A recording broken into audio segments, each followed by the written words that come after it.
Hi, good afternoon. My name is Amna, and this is Aisha. Yeah.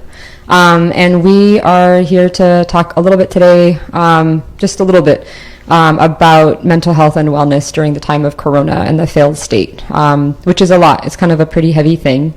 And Aisha and I also live together. Thus, we're sitting together without masks. And we've been talking about a lot of these things just together since everything started. And I think, we don't have any special reason to be the people who are talking about this other than we talk about this all the time with each other, and also some of our lived experiences. So I work as a nurse practitioner in the inpatient realm within the medical industrial complex.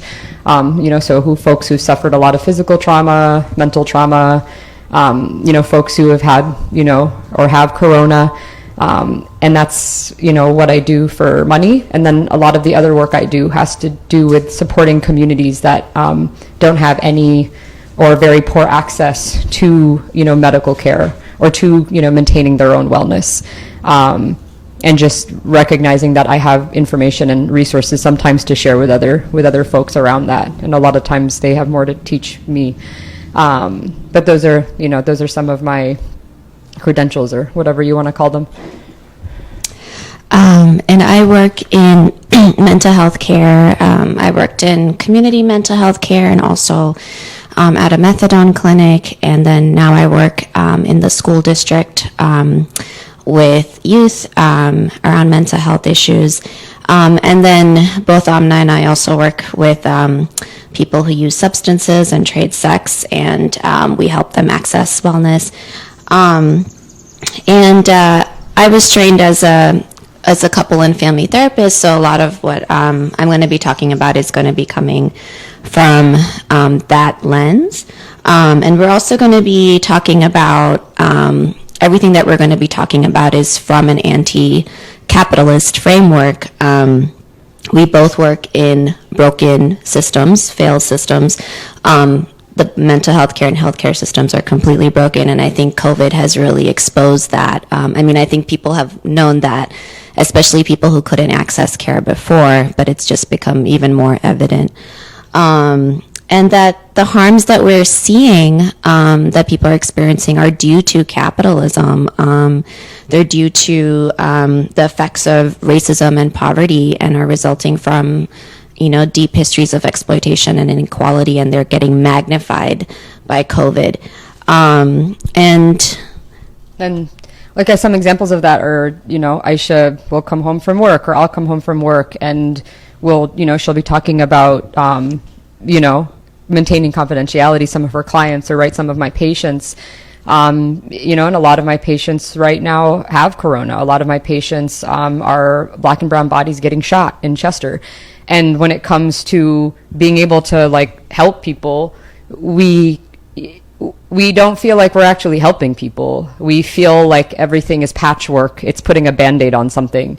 And helping people or doing charity, right? That can be a really disempowering thing versus helping people feel empowered, or giving people the tools to actually feel they can be well, they can take care of themselves. And the same roadblock we keep coming to is just we work within failed systems, right? The medical industrial complex is a failed system. The mental health construct, it's part of the same thing, is also a failed system. It's all piecemeal patchwork. And the people that are suffering the most are usually poor folks, are Black and brown folks, and folks who've been in crisis centuries before, since the founding of this country and prior to that, and continue to be. And I think, and Corona is another kind of illustration of that, really, and that's across the globe. And I think that's something that, because we keep coming back to that topic, we really want to highlight it, because it's directly related to capitalism, which is the failed state.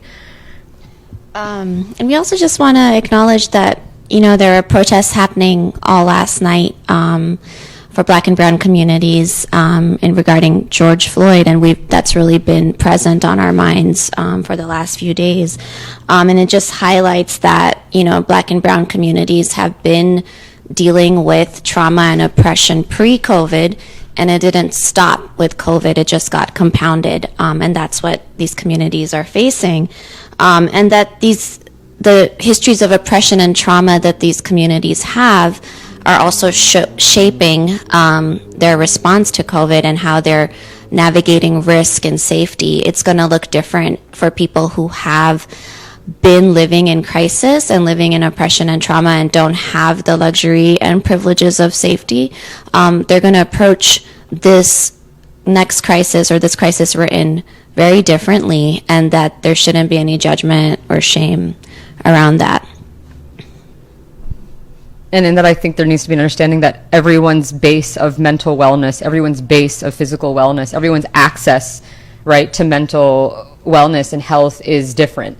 And that is directly related to, or indirectly related to, right, like your like privilege, whether that's racial privilege, whether that's financial privilege, whatever it is. And then that impacts how you're responding to any crisis, including this one, and any other prior to it, and whatever is going to happen, you know, oncoming. And I think that's something we want to talk about. How can you, like, what does it mean to truly be grounded in yourself, and to feel supported in yourself, so you can, you know, move forward feeling empowered versus disempowered.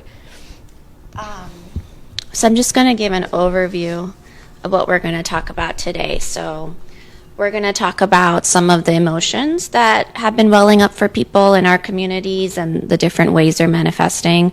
So we're going to focus on fear, shame and guilt, and sadness, because those are some of the most intense emotions that we've been seeing expressed.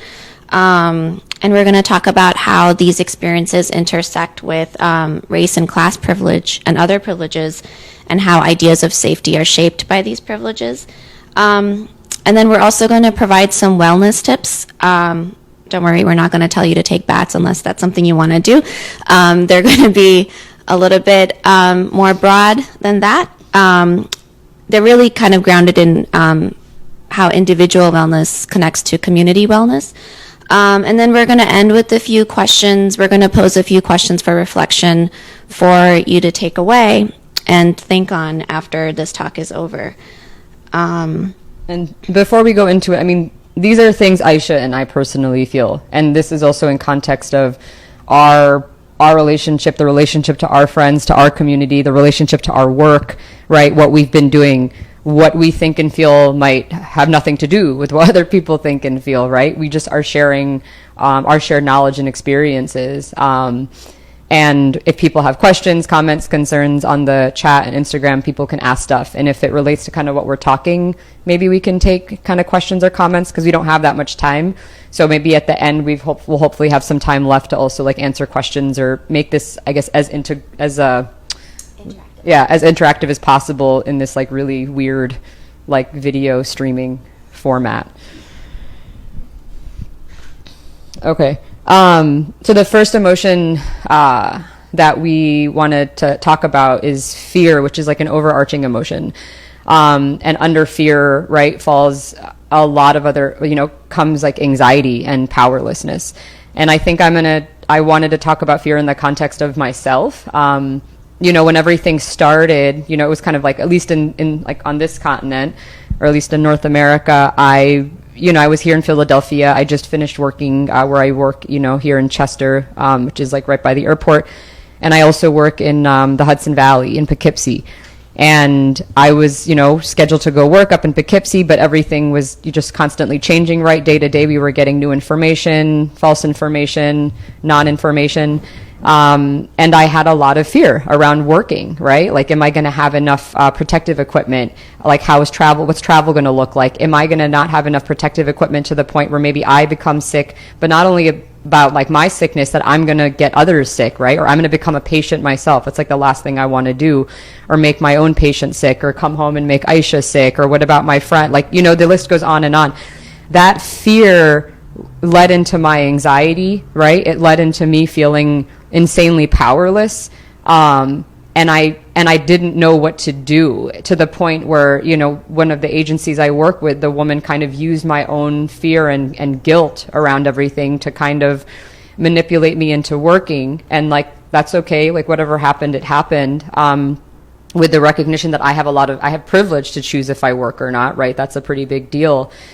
But I think I want to highlight that fear drove me into anxiety, and I had fear because I didn't have answers, because I lived in a world of uncertainty. I didn't have information about my own safety, the safety of others. I didn't have good leadership. I didn't have a structure of leadership kind of consoling me and comforting me and telling me, okay, you're going to have this level of protection. You're going to have these things as a worker. We're going to support you, right? I didn't have that on any level. So I'm just walking into an unknown. And I think even though we constantly live in a world of unknown, I think this highlights that, that's something we might have to get comfortable with. But in addition, that if we let fear take us over to a point of such powerlessness and anxiety and literal spiraling, mental spiraling and paralysis, that's what the state wants, right? That's America. In my experience of living in America, where I've lived here since I was 18, fear is their ultimate tactic as an empire, and that is how they controlled your movement, right? So if you're so powerlessness that you can't make a decision, they'll come in and they'll make that decision for you. And all of a sudden, you're potentially falling into fascism, right? Living in your own isolated anxiety, feeling like you can't do anything. And that's a scary place to be, instead of feeling comforted, instead of feeling held, instead of feeling like, I had a support to fall back on of a state that actually cared, right? And an overall larger community, not just my insular community that really cared about my well-being. I was left out kind of in the cold. And I think that's what a lot of us have been feeling. And to know we're not alone in that, and to know that fear is definitely a tactic of the state to control and to rule, and to make you feel like you don't have choice, when you do. Yeah, and we talked about, Amna and I have been talking about different responses that different governments and states have had to corona, and how much that contributes or decreases anxiety. And the example that really jumped to mind was the one from New Zealand with Jacinda Ardern. I don't know if I'm pronouncing that name right, but the Prime Minister of New Zealand, who really responded to the virus with respect, respecting that the virus for what it is, the way that it was moving through the population, and also in a very collaborative way. She kind of assembled a team of scientists and epidemiologists, and really kind of learned about what would be the best ways to control the virus. And then she talked to her country in a very reassuring, validating way. She would do these TV kind of Q&A sessions where she would be reassuring people about what the state was doing to take care not only of the people in the state, but also just what the responses were, in terms of the scientific responses, in terms of the medical responses, social responses to corona. And they're at the point where they've completely almost eradicated the virus. I read today that there was one active case of COVID now, versus where we are in the U.S. Trump's style of leadership is one of arrogance, which is also based in fear and anxiety. It's a style of leadership that has produced tons of anxiety, because it's been kind of these extremes, right? On one extreme is this minimization and denial of what the virus is and what it can do. And then on the other extreme, it's this very aggressive response and approach, and very kind of jingoistic, adventuristic kind of responses. So trying to buy this vaccine from Germany and trying to hoard the vaccine. Those are some of these very kind of sneaky, deceptive, non-community, non-collective ways to address the virus. So I think our takeaway from this section on talking about fear is that a lot of the anxiety that people are feeling or not feeling is a result of the state response. It's a trickle down. So in the U.S., it's important to kind of recognize that this anxiety that you're feeling is a result of the external conditions of the way the country is feeling, or the way the country is dealing with the virus, not so much that there's nothing wrong with you if you're feeling anxious. It's not it is an internal process, but it's internalizing these, basically this incredibly criminal mismanagement of this virus. And also like the state trying to, right, it was like with Trump, it's like a constant, like Aisha said, like minimization of like how you feel, minimization of your feelings, what you need to be safe, what you need to go to work, what you need to write. It's been like you've been criminalized, and not only that, like your needs and your wants have been diminished. So then you feel like worthless as a person. And I think that's what, you know, the United States has been doing consistently as a response to this crisis. It's what's done consistently to communities of color and communities that have been, oppressed. It's diminished what they need to feel safe and what they need to be comforted. And when you're like a small child and you're neglected, right, you'll take whatever love and console you can get.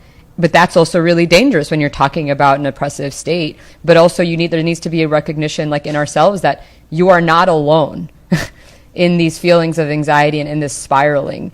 And the continued isolation, which we'll talk to later, can also perpetuate that, right? And that's also like an external force of the state. So you're sitting alone in your own homes, in your own rooms, with all of your anxiety, with all of your fear, not feeling supported, right? And like literally feeling like you're drowning. And that's not just you and your individual trauma. I mean, that's a collective trauma. And it's okay, right? It's okay to feel that. Because it's really hard not to when it's just like being shoved down your throat. So the second set of emotions that we wanted to talk about are shame and guilt. And there's a lot of overlap between shame and guilt, but we just wanted to quickly just talk about the differences between those two. So both of them are a response to being, to having wronged someone or having transgressed like some social norm. And both of them can be really good motivators for people to fix the situation, to repair the damage that they have caused. And in a less serious situation, both guilt and shame can be motivating. But if there's more serious damage caused, guilt can actually motivate the person to fix the damage, while shame can lead to avoidance. Because guilt is more related to feeling. When people are feeling guilty, they're feeling bad about something they've done, whereas when people are feeling shame, they're feeling bad about themselves as a person. So it can be much more crippling than guilt and less motivating. The way that we've seen it showing up in COVID, and there are many different ways it's been showing up, but one of the main ways is that a lot of the people in our community have talked about feeling shame and guilt, mostly guilt, about not doing what they think that they should be doing. So if they are not being as productive as they wanted to be, if they're still privileged enough to have work, that they're not being productive 100% of the time, or they're not using this time to like improve something in their lives, or like, you know, like start like a powerlifting habit or whatever.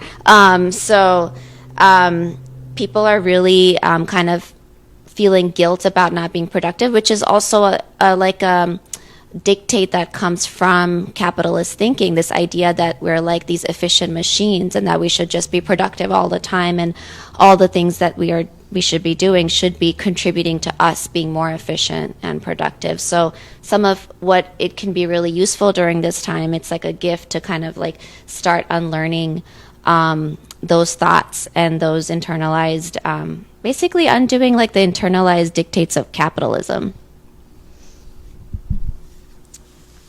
And you were going to talk about guilt about doing the right things in reference to safety. Safety's been complicated. I mean, safety's always complicated. So I think there's a spectrum of safety, right? There's folks that like literally think COVID doesn't exist and it's a bunch of like bullshit.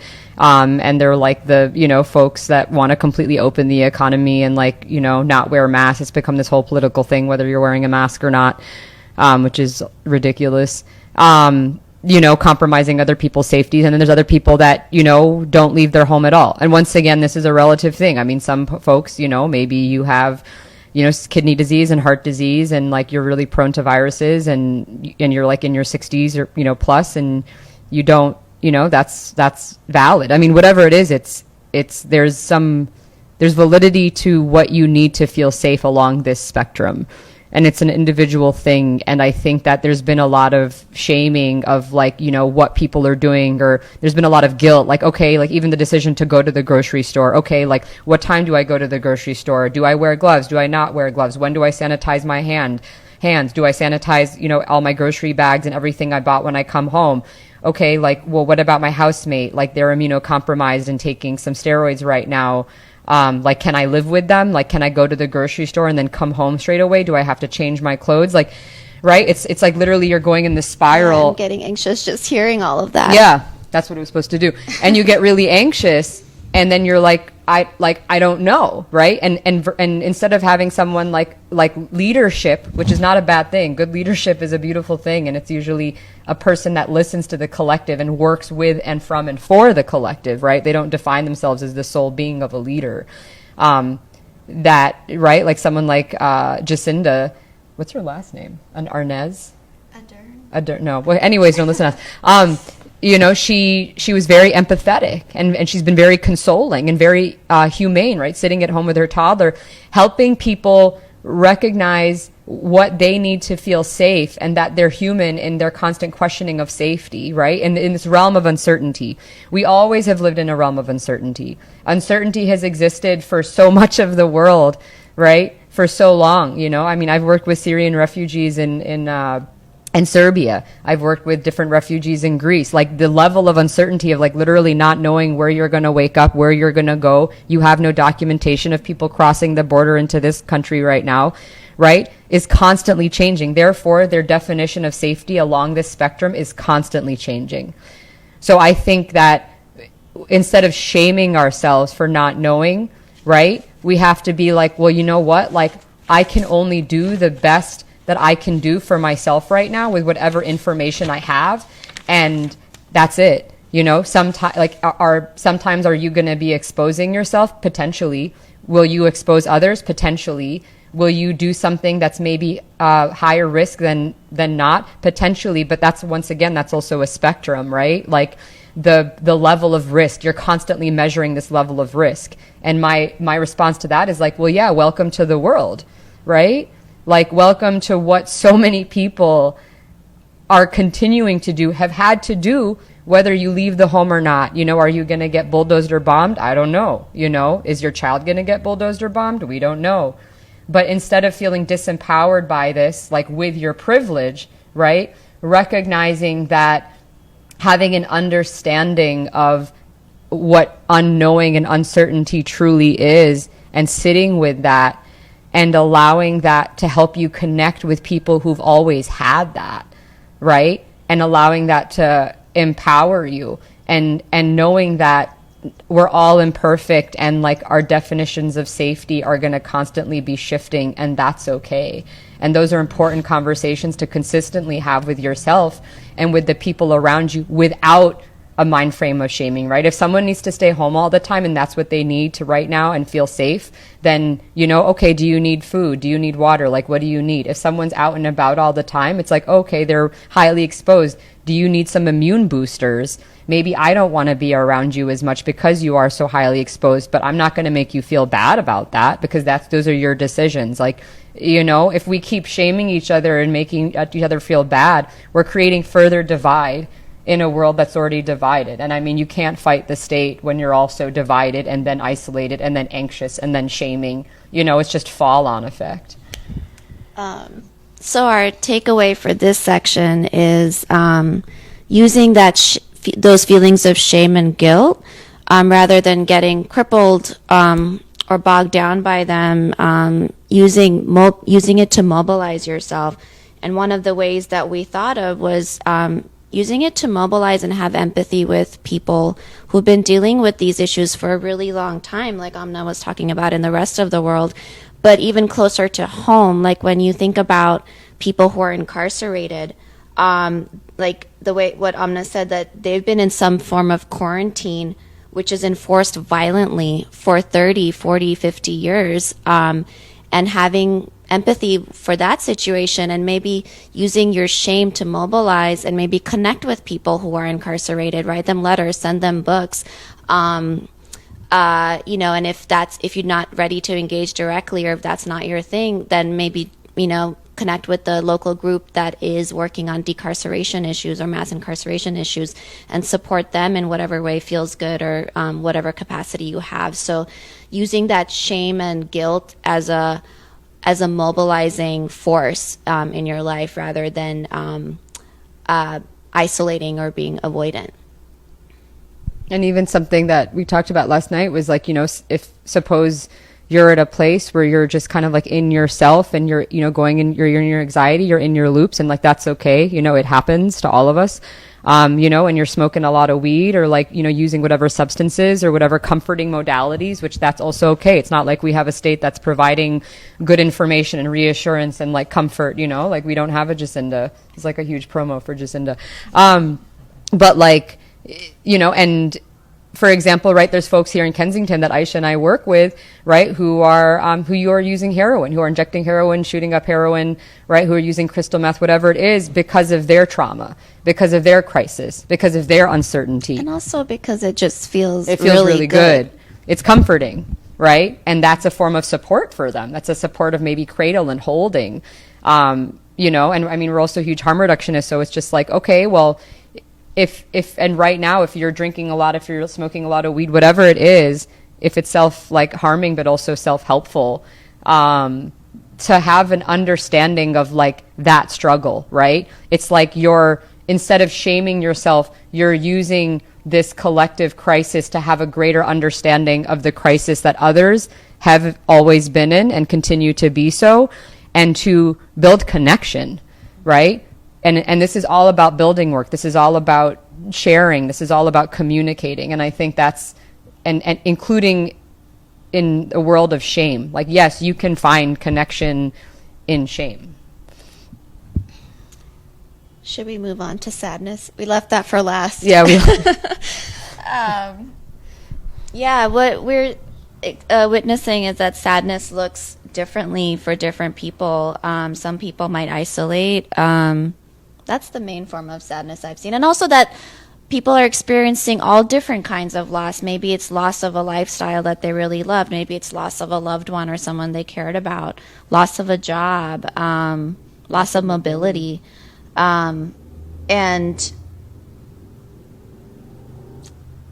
I think you were going to talk about sadness. I didn't have much to say about that. I mean, there's been a lot of sadness. There will continue to be a lot of sadness. And there's been loss on every level. And I think, right, like, and I don't think it's helpful to be like, oh, well, I can't be sad. I shouldn't be sad because, right, someone else's mom just died from like corona, and like, or like someone just, passed away alone in the hospital, or like, and you're sad because like you can't see your partner in the same way you could see them before, or because you can't go to shows like you used to, like that's another, then you're going to fall into like another cycle of shame.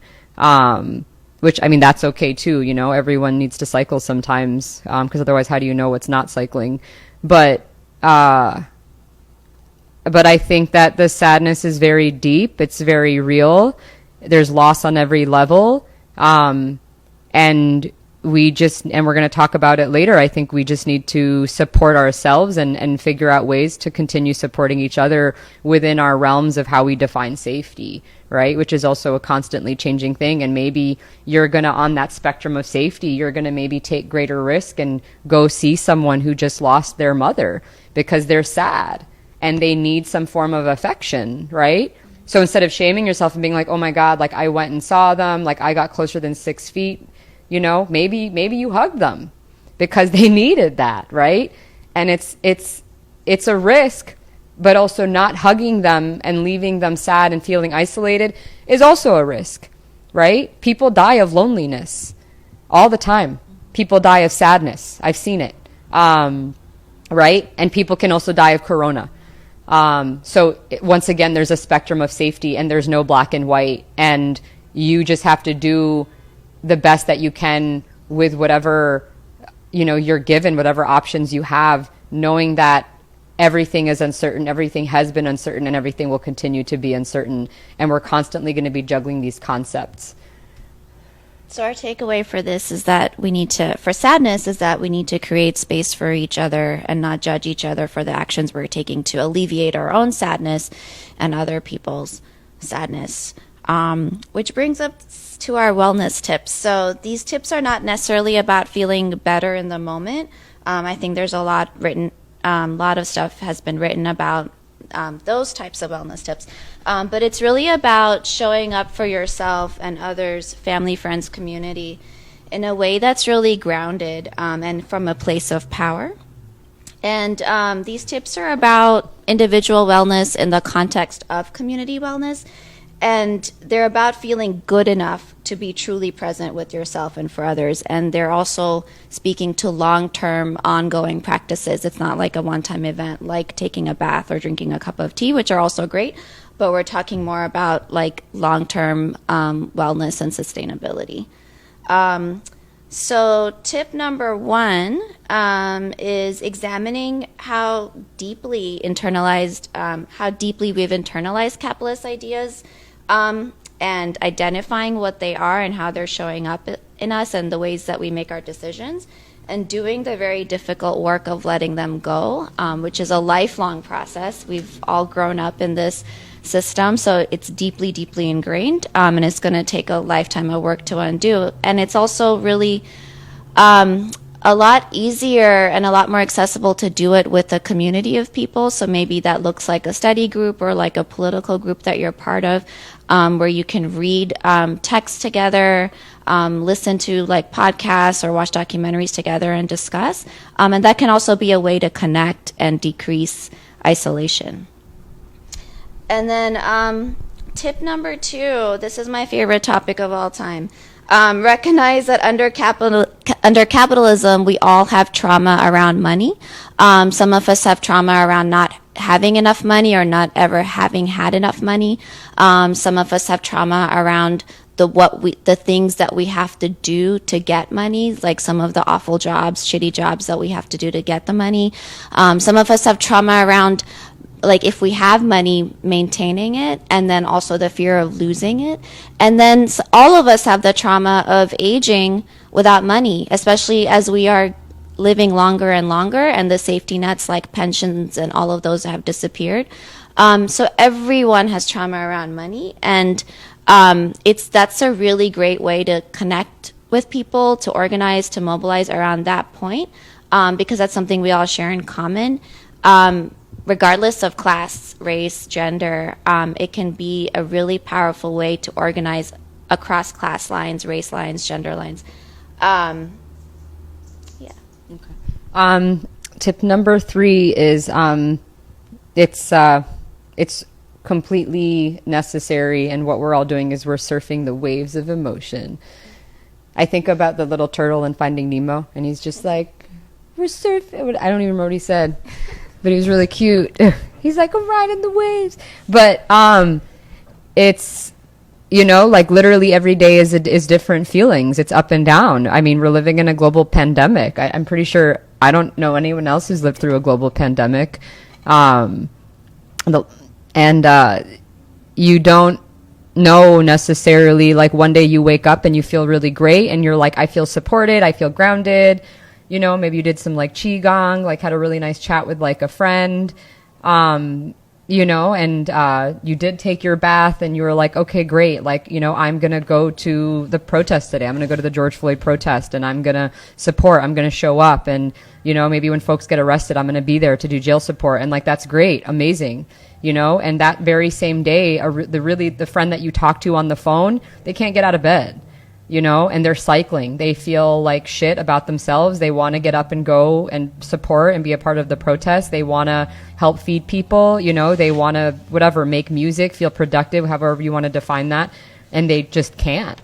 And they're paralyzed. And that's okay. Because when someone shows up one day for themselves and or other people, another day someone else can't show up. Maybe the next day that same person who was in bed does show up for themselves.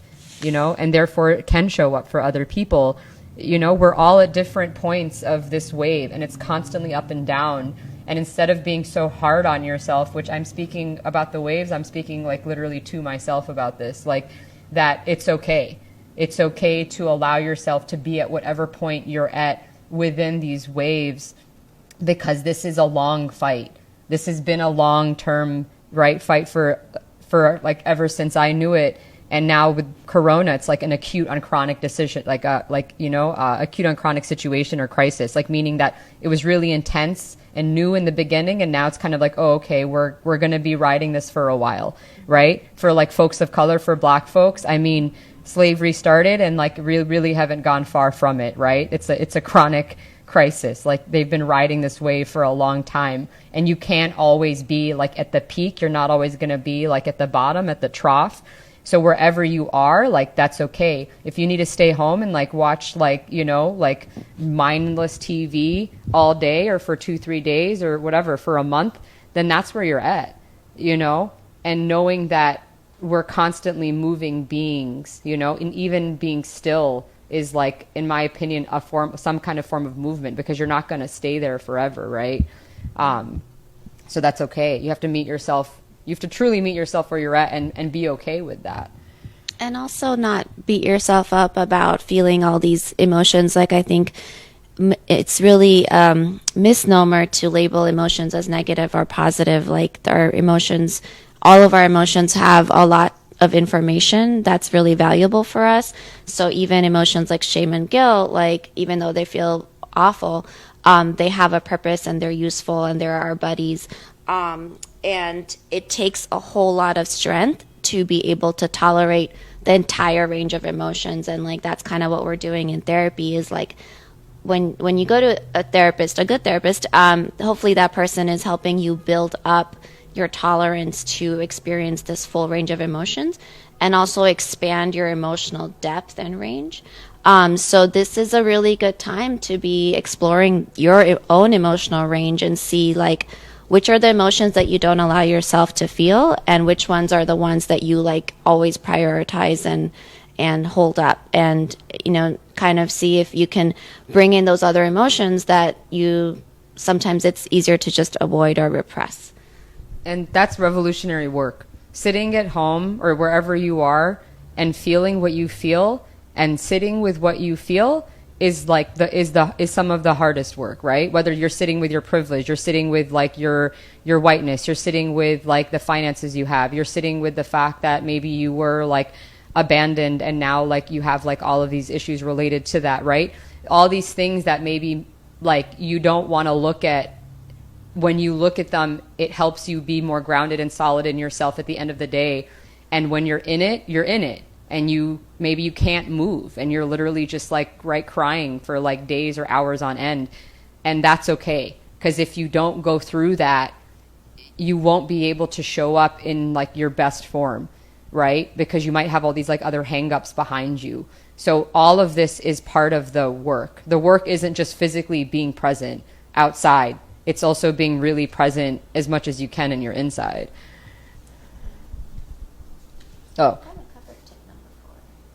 Yeah, so I guess in line with that, with just tip number 4, which is finding whatever brings you joy, and comforting yourself. I just started taking my tabla lessons again yesterday. So my tabla teacher is sitting in India, and he's saying how more and more people are starting to take up like their art, whatever their art is, right? Whether it's like dance, whether it's building, like gardening, like creating, like making things, not because you have to be productive, but because that's your therapy, because that brings you joy. And when you bring yourself joy, you're going to bring other people joy. It's collective, right? And I guess that's like a shout out to Dust Bunny. That's a part of what this space is, right? It's a community space that like had music and like raves and stuff before that are pretty like BIPOC and like trans-centered. But it's like now it was a lot more, but it continues to be more than that, right? There's a garden on the roof. Like we're having this talk right here. You're building and you're creating and you're doing what brings you joy. And then you're bringing that into like a collective, right? And then that's a shared joy. Yeah. And that creating art and music can be pretty revolutionary. So I've just started reading, the writings of Kevin Rashid Johnson with my study group. So I'm part of a Marxist-Leninist Maoist study group, and we're reading Kevin Rashid Johnson, who's the Minister of Defense for the new African Black Panther Party. But he's also an artist. He's been incarcerated for a really long time. He's currently incarcerated in Indiana. And he creates this amazing revolutionary art because he's recognizing that not all people can connect with Marxist theory or revolutionary theory, but that they can connect with the messages that are in the art, or start shifting their thinking through looking at his art. So creating art, music, spaces like Dust Bunny can be absolutely a place to start engaging in revolutionary. I've talked to a lot of friends who are, angry about housing, angry about like rent, or it's like, how fucked up is it? Like how much like produce and like, how much food is being thrown away. And then how many people are like literally like, like on the brink of like starvation or potentially even starving. Right.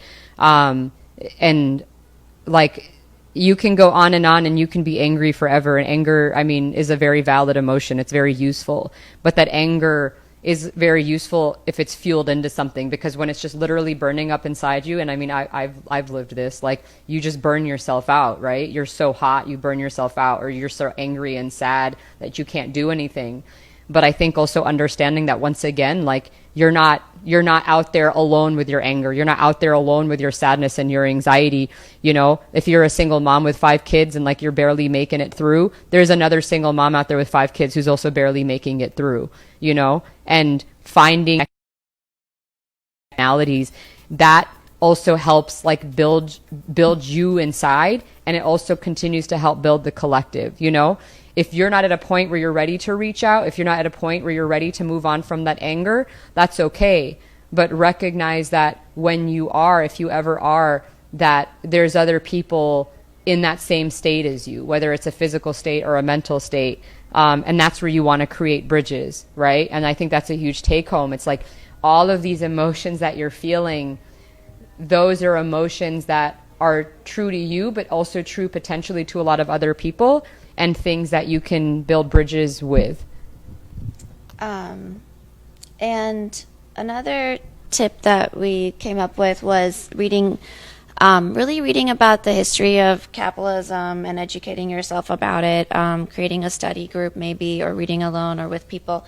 The person I mentioned before, Kevin Rashid Johnson, his writings are available online, and that's a great place to start.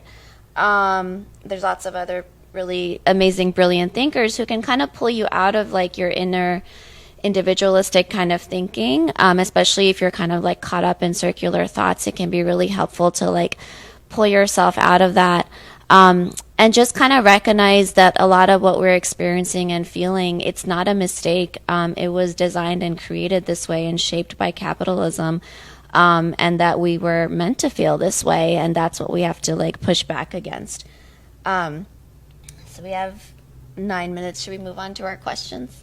Yeah, so we have like take-home questions. I guess before we ask the take-home questions, if anyone had a question or a comment, concern, real quick, and if not, we'll move on to the take-home questions. I guess I'm asking that, so you'd have to like, text message them into the Instagram chat if there's any questions, comments, concerns. Give it a couple seconds.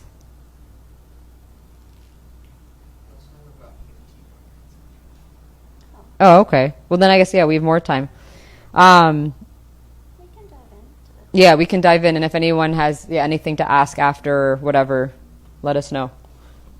Do you want to do the first one? Okay. So some kind of take-home questions that we thought that, we just kind of threw out a lot just now.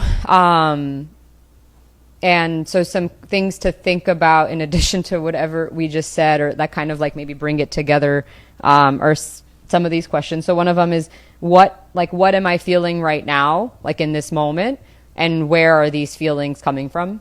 And really allowing yourself to sit with that, maybe just sit with it, maybe write, maybe draw, or just like literally sit with it. Lay on the floor. Yeah. We also think a lot about interdependence. So interdependence is a different way of relating and communicating with people, rather than, there's like this myth that we are like completely self-sufficient, especially in the US, which has this like tradition of like rugged individualism, and like the goal is to be like independent.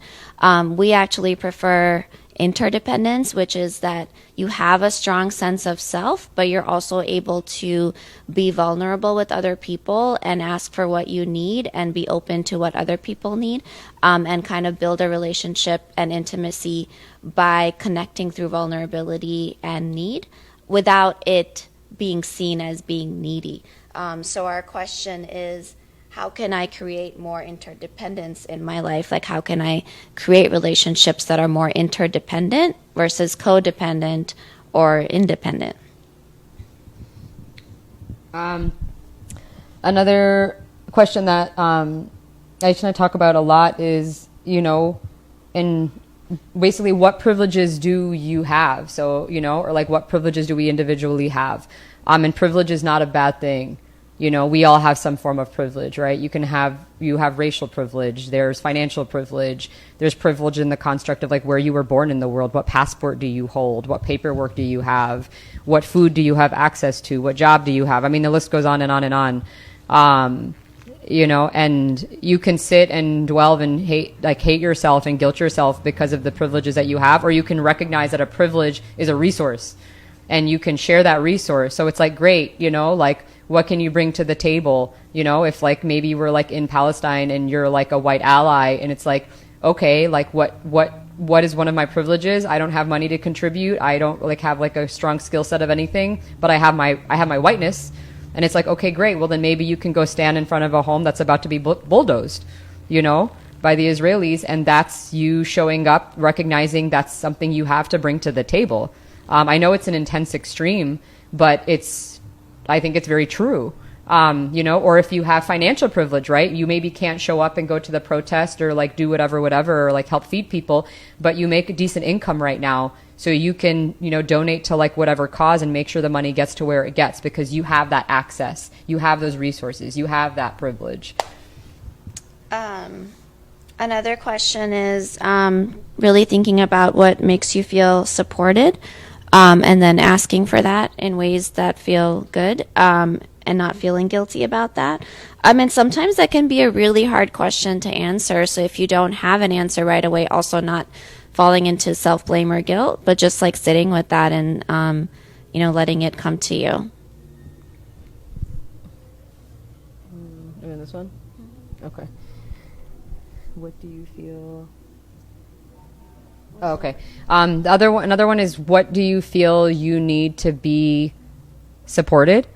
And like supported in yourself and therefore also able to potentially support others. And recognizing that what you need is constantly changing. It's not consistent. What you needed yesterday was like maybe a big bowl of mac and cheese, and like what you need today is to like sit in a dark room and talk to nobody. And what you need tomorrow is to like go out and dance all night, it's going to be constantly changing. And sometimes we don't know what we need. And that's where you're like, okay, like I don't know what I need. Maybe you have to try some stuff out. Maybe you just have to sit and feel what you're feeling. And that'll help you figure out, what you need. But without that support for yourself, like it's kind of hard to mobilize it all. And then our last question is, what steps can I take to build towards the revolution? And a friend of mine shared with me yesterday, she's also in the study group, she was saying that in Russia in 1905, the revolution failed, and what people did was really learn from that experiment. And then they worked really hard for 12 years. They like visualized, imagined, did the work so that when the crisis arose in 1917, they could seize that opportunity. And that's when the Russian Revolution happened, and it was successful. And that happened during a pandemic. It happened during the Spanish flu and during the global influenza pandemic. So, this is a time we may not have had, obviously we're not organized right now to take advantage of this opportunity to really organize and build a foundation towards revolution, but this is the time when we could be doing the work to build that foundation for the next pandemic, which will happen at some point, maybe in the next decade or so. Something to look forward to. It's the next pandemic. We're going to be ready.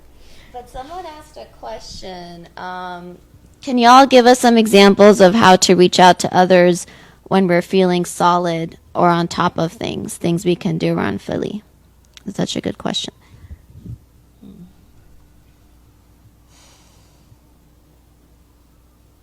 So, like, what to do when you feel Solid. solid and supported? I mean, there's a lot you can do. Yeah, where do you begin? Yeah, I think it depends on what.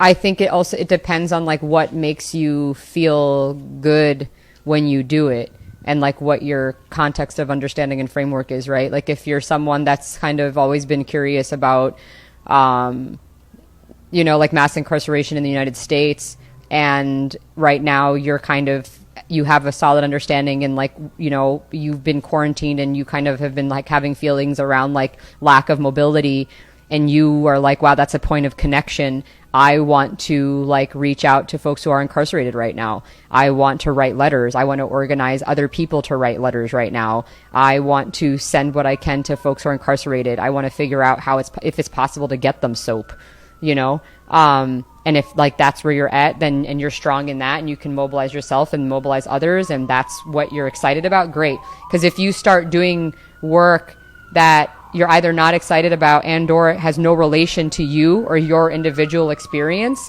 it might be hard to continue that work. And I think sometimes, right, people do that. They'll get excited about something and they'll offer things and then they can't follow through. And when there's other people on the end of that expecting something, right, like there was someone you were writing letters to and then you kind of fall off from writing those letters, that's going to affect the people inside who are receiving those letters, right? You establish that connection. So I think it's important that whatever you're doing, you're excited about it, that maybe it personally like speaks to you, and that you can have continued follow through, or if you can't, you need to take breaks, there's other people to like help support you in that, right? Because we can't do anything alone, right? This country makes you think that you're supposed to do it all alone, and we've done it all alone. That's absolute complete bullshit. I've been to no country in my life, and I didn't grow up in this one, where that has been such a like dogma, you do it, we'll do it on our own, like we got this, like pull yourself up by your bootstraps. And I'm just like, what? Like no. So, and I think knowing that we have to do it together, that's my answer. I think also, yeah, it's important to do things that feel good, but also sometimes like the work is hard and shitty and you kind of just have to do it. You just have to suck it up and do it. That's a privilege, and like if you've committed to something, and I've done this too, like I committed to something and then didn't follow through, and like that's not okay. So I think persevering even if it doesn't feel good, especially if you are feeling solid, it's a good, place to be doing that from.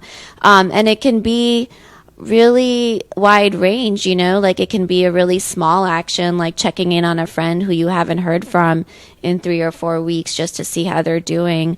Or it can be, like buying groceries for someone, or even like maybe being curious about experiences that you haven't had or realities that you haven't had. So if you're someone who doesn't use substances or do sex work, maybe reaching out to an organization like ours, like Project Safe, that does support people who are doing that, and learning about something that's completely out of your experience, because you might find that there are points of connection there and that you do have resources to contribute.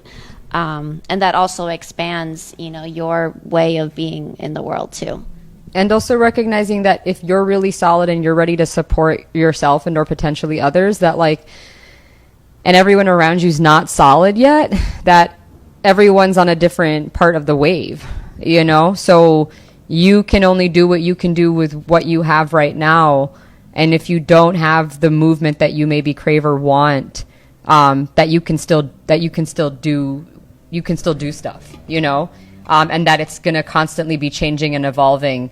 So, I know a lot of people can get frustrated, like they want to like work on projects, or they feel like they should be out there like helping more people. I'm also like talking about myself. But, like you got to meet yourself where you're at, and you got to meet everyone else not only meet people where they're at, you have to go to where they're at. You have to literally like go to them and be like, oh, you're like literally on the floor feeling feelings. I'm just going to bring you a bunch of Cheetos because that's what you want right now. And like, hope, you know, and I'm doing this project, but you know what? I'm not even going to tell you about the project. I'm just going to bring you the Cheetos and I'll go do whatever I'm going to do because literally you bringing that person that Cheetos and seeing them lying on the floor and like maybe coming back a day later or giving them a call, that's work, you know?